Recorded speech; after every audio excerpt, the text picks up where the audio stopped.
الله عليك وأكرمك إن شاء الله بختم القرآن والإجازة. شد الهمة.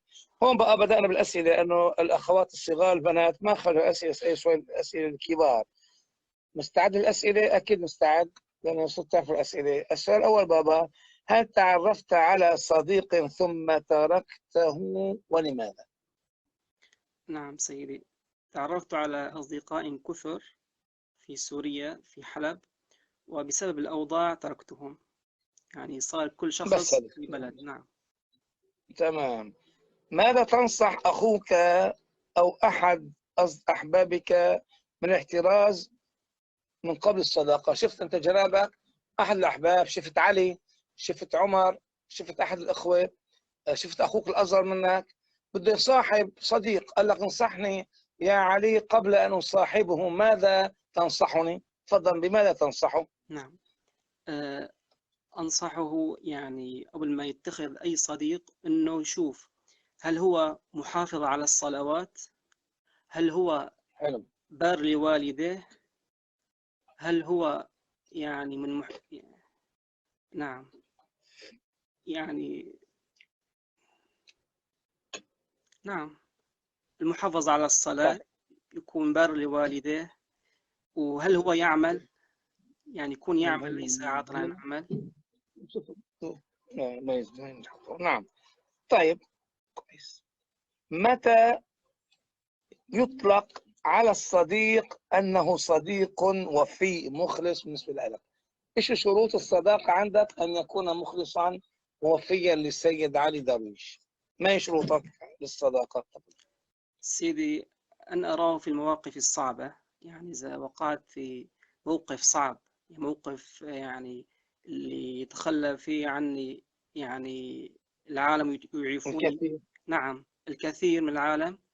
فعندما أشوفه يعني بهالموقف الصعب، فهذا يعني من الأسباب الرئيسية لاتخاذي كصديق.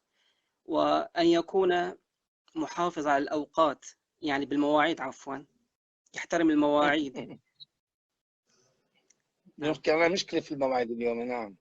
يوم قاتلت بعض الأحباب، سامحوني إذا حدا موجود سامحوني، يعني مو قتل، يعني سيت مشكلة يعني كان موعدنا بيننا وبينه في موعد فتأخروا 50 دقيقة ونحن ننتظر. سبحان الله. فالمواعيد هي بابا من الإيمان بعتبرها أنا. كويس.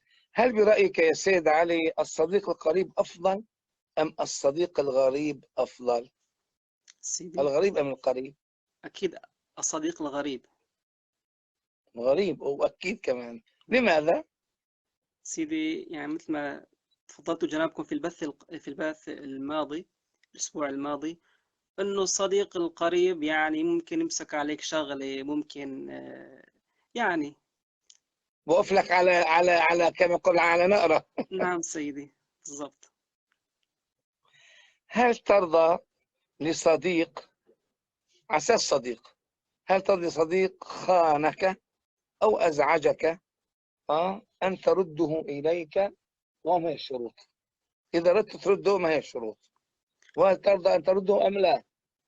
سيدي، بخصوص الخيانة لا أرضى أبدا، لأني مجرد خاني بأي شيء، إن كان في المال، يعني كأدنى خيانة، أنا بعتبر مال، إيش المال ولا شيء، فما ممكن أرده. ما بصده مثلا، هذا لا يراد عندك. برأيك كم يحتاج الوقت حتى تقول لصديقك هذا فعلا صديق مخلص وفي؟ كم يحتاج إلى وقت كوقت؟ سيدي، كوقت والله تعالى أعلم، يمكن من سنة وأكثر، لأن خلال هذه السنة إلا ما يمر عليك مثلا تروحوا سوا، تجوا سوا، يعني يمر، يعني تحتكوا مع بعض. حلو، إذا سنة يعني كويس. طيب شو رأيك بالأسئلة؟ سيدي، بداية الحمد لله رب العالمين، والله يعني شيء جميل ورائع. نعم. إنه هاي لا جميل الأسئلة، ولا لا جميل؟ لا والله يا سيدي، حقيقة حقيقة، يعني أنا لا علي مجامل بحب يعني يثني علينا. تفضل تفضل. سيدي، أنا لم أسمع لا من قبل، يعني حتى لم أقرأ في الكتب ولم أسمع من شيخ هذه الأسئلة اللي بتدل يعني هذه الأسئلة مستوحاة من روح الحياة. هي أسئلة رائعة طبعا حافظ. وجميلة طب ومباركة هل عندك وذكية سيدي. نعم. صفي. وسيدي ومن يفهمها فهما صحيحا ومن معلم مفهم مهذب ذو خبرة في الحياة فهو أعتبره موفق إن شاء الله بإذن الله. هل عندك سؤال لنا؟ سيدي ولابد لكل إنسان يعني خلال مسيرته في هذه الحياة يعني لابد إلا ما يعني يتعرض لهذه الأسئلة هذه المواقف. أكيد برافو عليك طبعا.